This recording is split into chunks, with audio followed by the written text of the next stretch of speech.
So there is an article out in the Washington Post today. It is titled, Bernie Sanders Expresses Concerns About Biden Campaign.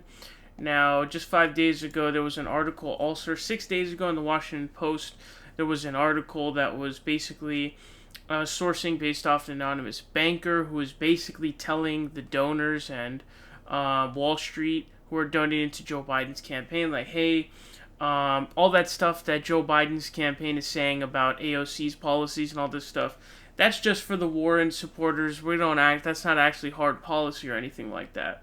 So there's a lot of sort of sketchy stuff going on here. But as you guys know, Joe Biden's campaign has taken a very rightward turn, and it's essentially made its outreach almost solely at this point to Republican voters. And you can't really pull the Republican voters if you're also touting someone like AOC. So it seems like they've gone the exclusivity route of just trying to pull Republicans. Now, some of the things that this article says, Senator Bernie Sanders is privately expressing concerns about Joe Biden's presidential campaign, according to 3 people with knowledge of the conversations, and is urging Biden's team to intensify its focus on pocketbook issues and appeals to liberal voters. Sanders has told associates that Biden is at serious risk of coming up short in the November election if he continues his vaguer, more centrist approach, according to the people who spoke on the condition of anonymity to describe sensitive talks.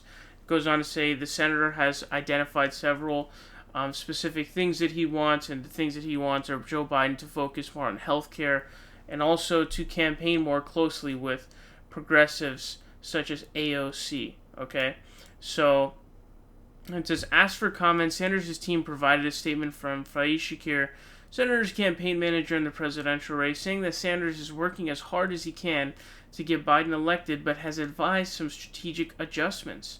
Senator Sanders is confident that Joe Biden is in a very strong position to win this election, but nevertheless feels there are areas the campaign can continue to improve upon. He has been in direct contact with the Biden team and has urged them to put more emphasis on how they will raise wages, create millions of good-paying jobs, lower the cost of prescription drugs, and expand healthcare coverage. Shakir said Sanders also thinks a stronger outreach to young people, the Latino community, and the progressive movement will be of real help to the campaign. So those are obviously the weak spots when it comes to Joe Biden's campaign, especially the Latino community. The Latino community really does not like Joe Biden. They were actually they were turning on Obama towards the end of his presidency. That's why there was a little bit of an upset when it came to the Hispanic vote in the 2016 general election. But they did, in totality, I believe, vote for Hillary Clinton in 2016. In 2020, they went with Bernie Sanders, so it was an outright rejection of Joe Biden, and he's performing really poorly with Latino voters in Florida, which is kind of offset right now by 65-plus voters. But if there is something that's going to lose him in Florida, it'd probably be the Hispanic vote. And then obviously young people, he's really weak with young people because he's not offering young people anything. And ever since the primary has finished, all he's done is make a strong rightward turn, which we see a lot in general elections on all levels, whether Congress, president, whatever.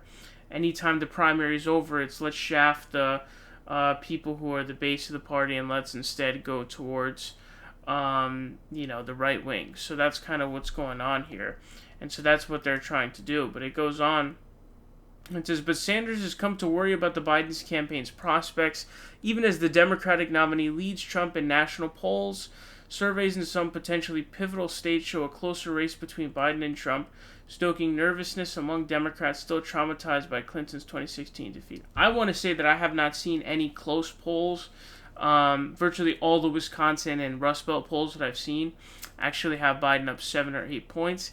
That is 2 to 3 points outside of the max MOE, and I'm not even sure what the MOE of the exact of those polls are. But if the margin of error is like 5 points, which is like the peak worst MOE possible, then you're talking about a +7. I mean, you can't really overcome that. Since the people familiar with Sanders' private conversations said he has expressed a sentiment that the liberal millennial slice of the party has not received the attention it merits. As a candidate, Sanders drew big crowds of hundreds sometimes thousands of young, enthusiastic people with left-leaning views. It says, another Sanders concern, according to one of the people, is that the Biden campaign has kept its distance from some of the marquee surrogates who campaigned for Sanders and helped him attract a large following. Ocasio-Cortez, for example, has not campaigned closely with Biden. So, it looks like one of the final things that he does not, that he's advising them to do is to kind of stick with those people more. Now, as you guys know, the revelation about the DNC was AOC was actually never slated to speak there. The only reason she was even speaking there is because Bernie Sanders was given, essentially, a speaking slot. And 2 speaking slots for 60 seconds, which was to, basically symbolically nominate him, right? And so he chose AOC to be one of those. But had he not designated her to get that speaking slot, she would not have been speaking at the DNC. She was not slated to speak at the DNC. That's actually what the reports had said. And so Bernie Sanders was kind of calling them out for that, calling out the DNC, calling out the Democratic Party, but he has to keep it to a low because Trump is the opponent right now. But basically, there has been a distance, and they don't want to associate themselves with someone like AOC because they're trying to pull Republican voters. And it's going to be tough for them, in their mind at least, and probably true, to pull these Republican voters that they're trying to pull if they're, in any way sort of closely, or maybe not even closely associating themselves with Alexandria Ocasio-Cortez. And so, due to the fact that they are doing this hard rightward turn, they've completely shafted and left behind all progressives. It even seems like they've completely dropped the entire public option idea. That seemed to be the thing where it's a public option. Now it doesn't even seem like they're really repping that anymore. So I don't know if he even supports a public option anymore. Well, as soon as the primary is over and, publicly Bernie Sanders really didn't have any leverage. He kind of just gave everything up with, nothing in return. It seemed like, who knows what the private conversations with Barack Obama was like. I don't know what they were talking about. I don't know what he was telling them. I don't know what Obama was telling him. But at least publicly we know Bernie Sanders did not really have much leverage, and he does not have really much leverage. And honestly, he definitely wants to criticize a lot of the Joe Biden campaign, but the reason why he isn't doing so is because he wants to defeat Donald Trump. He believes Donald Trump is the bigger evil. Hard to disagree with him in these times. Now, when it comes to the Joe Biden campaign, right, are they doing the right strategy? Now, he's hearkening back to the Hillary Clinton situation. Now, are the polls going to tighten up as election day comes closer? It's possible, and we'll keep a lookout for that. But as it stands right now, the race is very different from how it was in 2016. In 2016, Hillary Clinton was a really unliked candidate. It was after 8 years of Barack Obama. She faced a random, really, successful challenge from Bernie Sanders. He started at nothing and was nationally tied with her. It's a totally different situation with Trump as the incumbent. Incumbency is a weakness in this case because his approvals are bad, especially in the wake of coronavirus. So it's completely different. And honestly, at this point, young people and liberal voters are kind of held by a leash. But I don't know if the best strategy for them is to start repping someone like an AOC or really start going all out to try and target young people and Latino voters and stuff like that. They've already sort of made their bed. I feel like they have to now, floor the gas pedal at this point because, you could maybe try and do it, but then you're kind of all over the place. And for them, I don't know. But, you would think that they have enough from those people because of Trump being the opponent and so many people being motivated to vote against him. Especially, again, because of coronavirus. But, you're trying to pull those Republican voters who are disaffected.